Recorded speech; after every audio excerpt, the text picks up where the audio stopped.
Assalamualaikum warahmatullahi wabarakatuh. Terima kasih Bapak Ibu yang telah bersedia mampir di channel ini.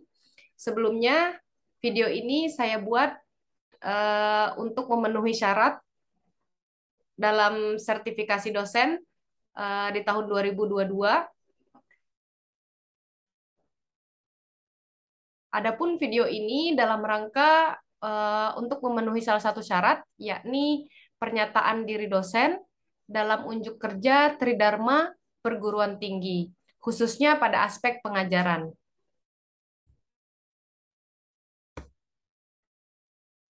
Pada kali ini saya akan mencoba untuk mendeskripsikan mata kuliah yang saya ampu, yakni media pembelajaran kimia. Berikut deskripsi mata kuliah media pembelajaran kimia. Dalam mata kuliah ini, kompetensi mahasiswa yang akan dibangun adalah kemampuan mahasiswa dalam memilih, merancang media yang relevan dengan proses pembelajaran, dan juga kemampuan yang diharapkan pada peserta didik. Isi kuliah mata isi dari mata kuliah ini adalah mempelajari tentang teori media, memanfaatkan media seperti email dan blog untuk pembelajaran, juga e-learning, serta memilih dan merancang media yang relevan untuk pembelajaran. Metode pembelajaran digunakan berorientasi pada mahasiswa, yakni student center learning, terutama pada penggunaan project based learning, diskusi informasi, dan juga presentasi. Penilaian digunakan adalah penilaian autentik dengan observasi kinerja dan juga proyek. Nah, materi pembelajaran dalam mata kuliah ini mencakup literasi media dalam pembelajaran, peran media dalam pembelajaran abad 1, abad 21, pembelajaran kolaboratif dalam penggunaan ICT, pemilihan media untuk pembelajaran kimia, merancang media untuk pembelajaran kimia. Jadi mata kuliah ini khusus didesain untuk mengembangkan media pembelajaran pada pelajaran kimia nantinya untuk di SMA ataupun juga bermanfaat untuk nanti jika mahasiswa kami menjadi guru apapun sebenarnya. Tapi kami khususkan untuk mata pelajaran kimia. Metode pembelajaran digunakan seperti sudah disebutkan tadi menggunakan project based learning, diskusi informasi, tanya jawab, dan juga presentasi. Penilaian dan tugas atau tagihan karena mata kuliah ini berbasis project sehingga tidak akan ada ujian tertulis. Jadi ada produk akhirnya adalah membuat produk media pembelajaran, entah itu augmented reality, entah itu e-modul, website, dan lain sebagainya. Dan ini kami beri bobot 70%. Dan untuk laporan, yaitu membuat laporan dan analisis produk media pembelajaran kimia 30%. Nah, berikut adalah kriteria atau rubrik penilaian tugas pertama atau tagihan pertama yang berupa produk akhir media. Jadi karena bobotnya adalah 70, poin maksimal adalah 70. Itu yang kami nilai adalah tampilan media gitu ya, gambarnya tidak pecah gitu ya. Kriteria pemilihan media karena bisa jadi setiap mahasiswa akan memilih atau merancang media yang berbeda sehingga apa namanya kriteria penilaiannya pun akan berbeda. Nanti misalnya kalau ada yang membuat video, maka nanti akan ada penilaian untuk suara. Tapi kalau tidak, nilainya poinnya akan ditambahkan ke kriteria yang lain seperti itu. Ada kebaruan ide juga karena setiap tahun tentu akan berbeda dari mahasiswa apa namanya tergantung kemampuannya bisa membuat apa seperti itu. Nah, sisanya untuk 30 lagi ini ada di penilaian tugas kedua. Nah, mereka selain membuat media pembelajaran, mereka juga diminta untuk membuat laporannya yang berupa karya ilmiah karena mencakup pendahuluan gitu ya. Mengapa jadi mengembangkan media juga melalui tahap-tahap pengembangan seperti EDI, block and goal dan lain sebagainya, sehingga ketika mereka nanti melakukan penelitian mereka sudah mengetahui tahapan-tahapannya seperti itu. Dan juga belajar bagaimana menulis karya ilmiah, mini karya ilmiah, tapi dalam pengembangan produk seperti itu. Terima kasih. Sekian penjelasan dari saya mengenai mata kuliah pembelajaran media pembelajaran kimia. Wassalamualaikum warahmatullahi wabarakatuh.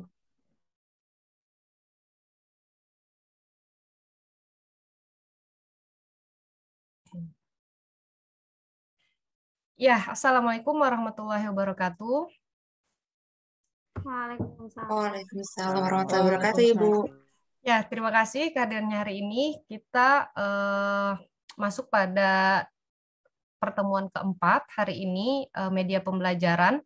Nah, kita akan sebelumnya kan sudah sudah diminta untuk menuliskan di e-learning. Saya sudah baca sebagian tentang literasi media, itu bagus-bagus ternyata ya, blognya.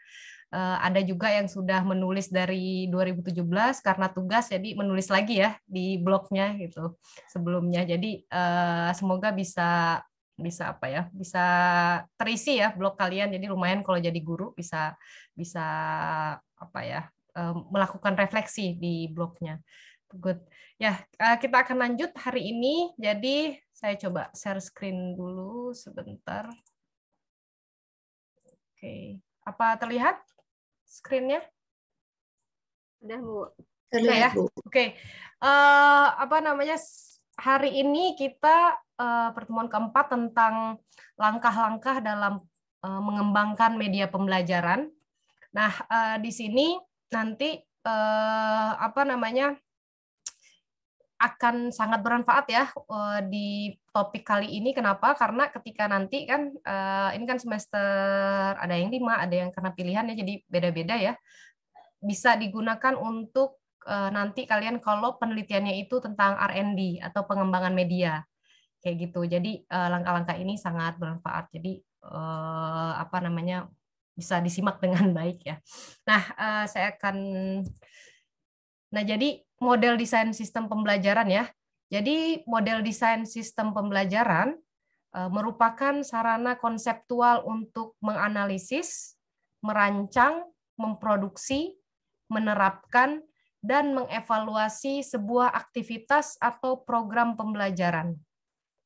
Nah, jadi di sini kita memang belajar tentang mengembangkan sebuah desain sistem pembelajaran. Jadi bukan hanya produk.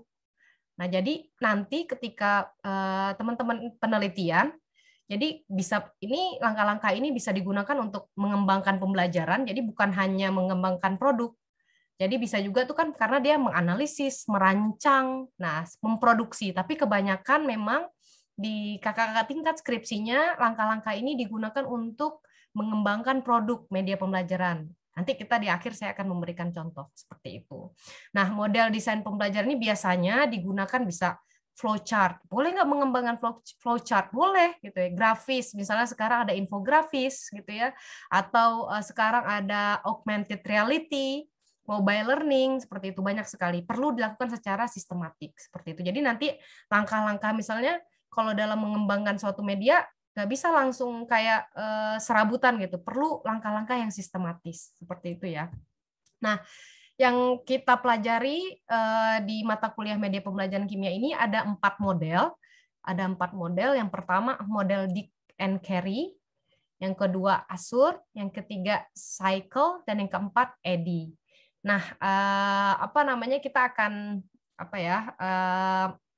at glance melihatnya masing-masing ini secara tahapannya ya. Nah, ini yang pertama model Dick and Carey ya.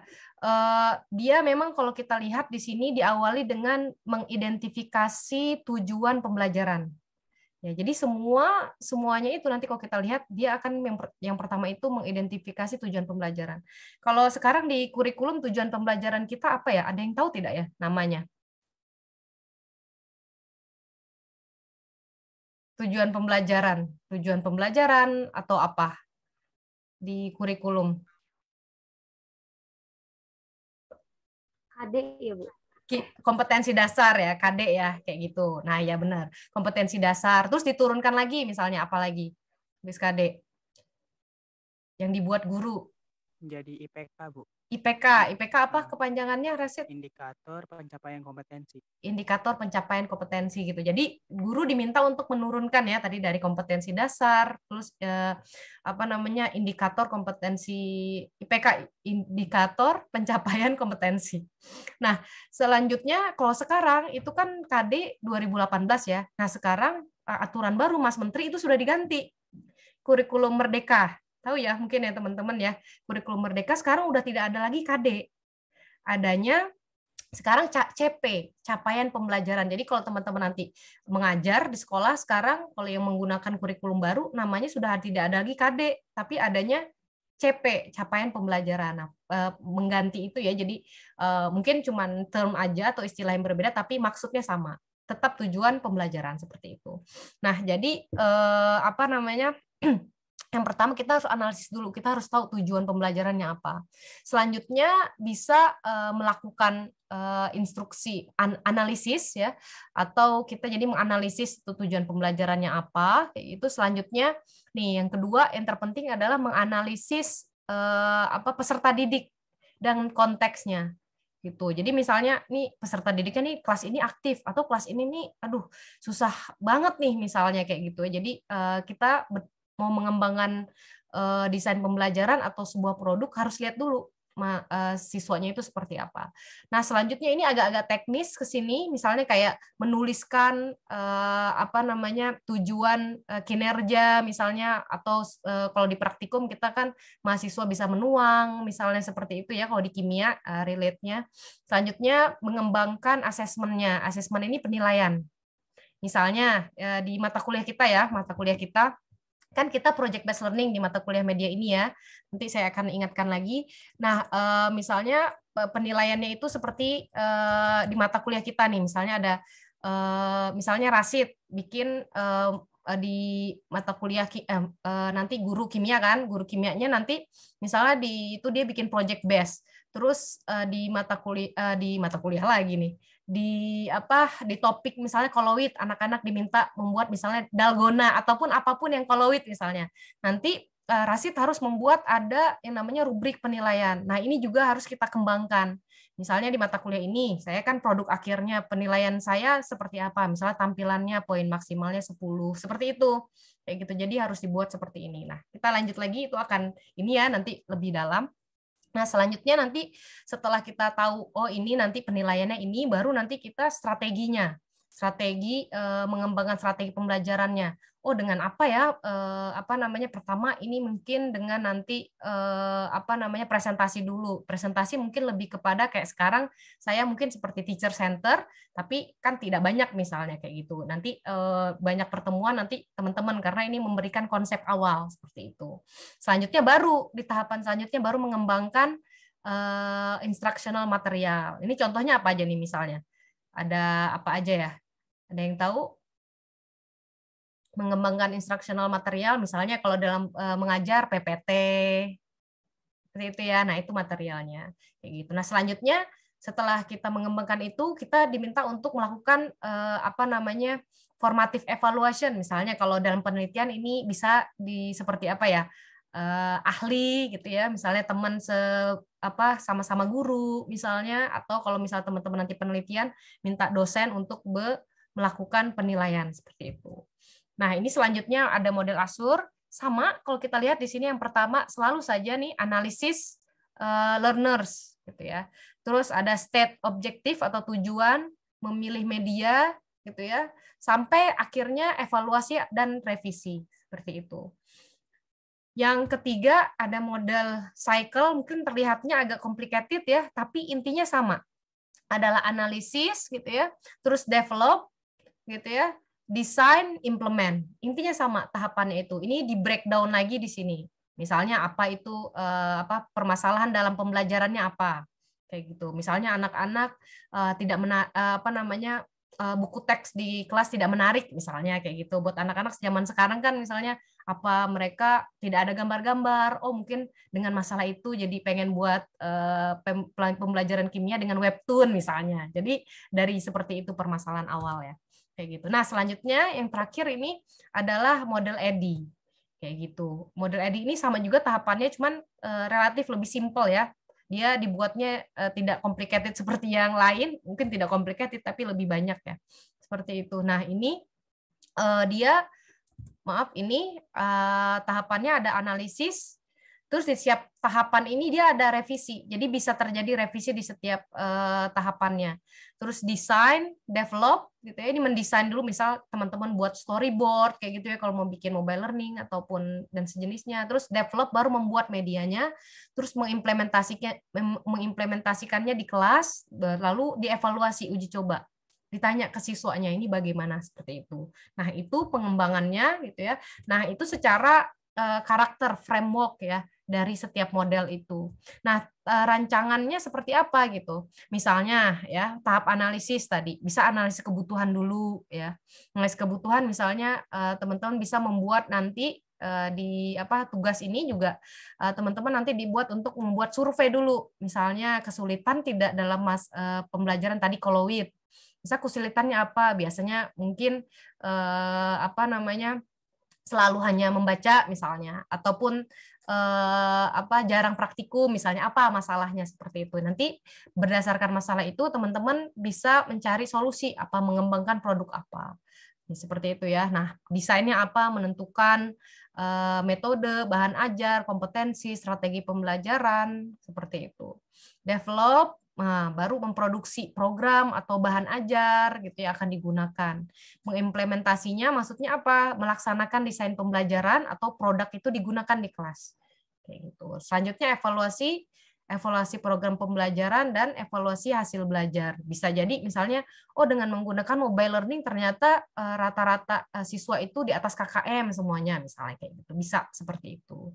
Nah, sampai sini ada yang ingin didiskusikan? Paham semua ya? Saya mau bertanya, Bu. Oh, Boleh silakan, nggak, Bu? Darius, silakan. Ya, jadi saya tertarik juga, Bu, dengan model-model yang Ibu jelaskan, tapi saya agak bingung gimana sih kita cara memilih model yang ingin kita pakai gitu. Kan ada 4. Gimana cara memilihnya untuk digunakan?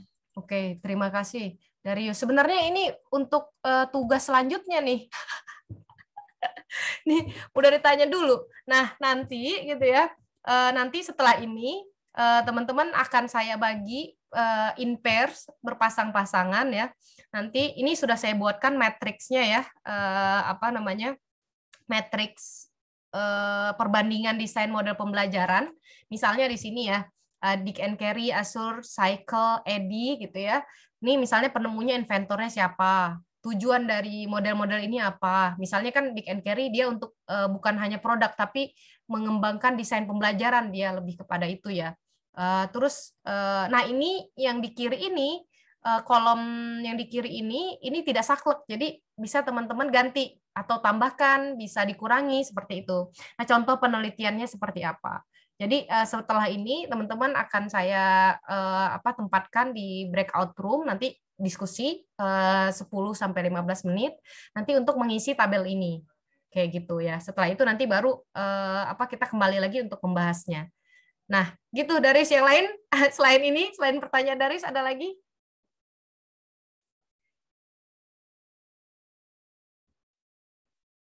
Jika belum ada, ini salah satu contoh, kan tadi di tabelnya ada contoh penelitian ya. Contoh penelitian. Nah, di sini yang pertama untuk ini ada penelitian mahasiswa bimbingan saya ya, menggunakan model EDI. Nah, di penelitian ini dia menggunakan model EDI. Kalau kita lihat di sini nanti teman-teman bisa baca sendiri ya. Nanti dilihat bagaimana dia mengembangkan medianya itu e-modul. Ini contohnya ya, saya akan buka contohnya modul elektronik berbasis Learning Cycle 5E. Nah, dia pakainya EDI. Nanti teman-teman cari, buka artikel ini ya. Nanti bisa lihat kenapa dia memilih EDI. Seperti itu. Atau kalau tidak ada, coba disimpulkan kenapa. Nah, nanti dari berdasarkan matriks yang saya berikan, nanti teman-teman lihat, misalnya penelitian ini menggunakan, ada yang lain juga sering digunakan Borg and Goal, itu kenapa mereka memilih itu, kenapa tidak yang EDI, seperti itu. Bisa menganalisisnya, seperti itu. Ini contohnya ya, misalnya modul dengan berbasis asam basa, ini bisa di slide ya, dibuka ya gitu maksudnya kayak gitu, ada tahapan-tahapannya seperti itu. Nah, ini dengan salah satu penelitian pengembangan dengan model EDI pengembangannya seperti itu. Nah, ini hasil skripsi gitu. Jadi insya Allah sudah valid karena berdasarkan hasil analisis atau juga validasi dari ahli ya, seperti itu. Nah, ada yang tertarik penelitian pengembangan seperti ini? Saya tertarik, Bu. Ada, Bu. Nanti kalau misalnya tertarik, nanti di sekolah gitu ya. Ini kalau ada yang lagi PKM ya. Kalau ada yang PKM nanti sambil lihat-lihat, misalnya kalau ada masalah misal terkait dengan media yang kira-kira akan menjadi solusinya, itu catat sebagai peneliti. Jadi nanti berdasarkan pengamatan peneliti selama PKM itu boleh ditulis di skripsi kalian nanti. Karena itu asli, kalau ada foto lebih bagus lagi gitu ya, atau wawancara itu lebih bagus lagi. Tapi kalau misalnya pengalaman peneliti gitu, misalnya berdasarkan pengamatan, itu boleh banget kayak gitu ya. Nah, ada komentar sampai sini?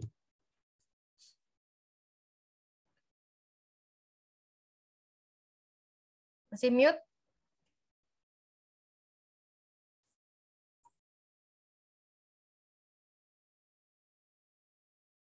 Nih, paham semua berarti ya? Sampai sini ya. Contohnya, ini misalnya ya, gambar ini ya. Ternyata saat validasi, ternyata ini kekecilan gitu ya. Nah, ternyata bisa diperbesar kayak gitu. Jadi kenapa dia pakai yang membedakan antara modul elektronik dengan, kan bisa aja di PDF gitu ya, tinggal diperbesar aja gitu. Ternyata ini lebih interaktif gitu. Interaktif terus ada kekinian ya, desainnya juga bagus seperti itu. Gitu. Jadi bisa kuat juga kenapa memilih pengembangan itu. Nah, kalau penelitian dan pengembangan, tahapan-tahapan tadi harus jelas seperti itu mengembangkannya. Jadi tidak asal mengembangkan, tidak asal buat gitu, udah jadi gitu. Nah, ini ada juga video misalnya di sini ya, tuh. Gitu ya. Ini ada suara, ini bisa diperbesar ya. Nah, sebenarnya ada suara, mungkin teman-teman belum saya ini ya tadi ya. Kayak gitu. Jadi seperti itu contohnya. Kalau tidak ada, mungkin saya akan breakout teman-teman di breakout room. Sampai ketemu lagi. Terima kasih semuanya. Nanti silahkan diisi ya. Saya akan share di chat nanti yang matriksnya seperti itu. Ya, silahkan ya. Terima kasih semuanya. Mungkin saya tutup sementara. Assalamualaikum warahmatullahi wabarakatuh. Waalaikumsalam warahmatullahi wabarakatuh, Ibu.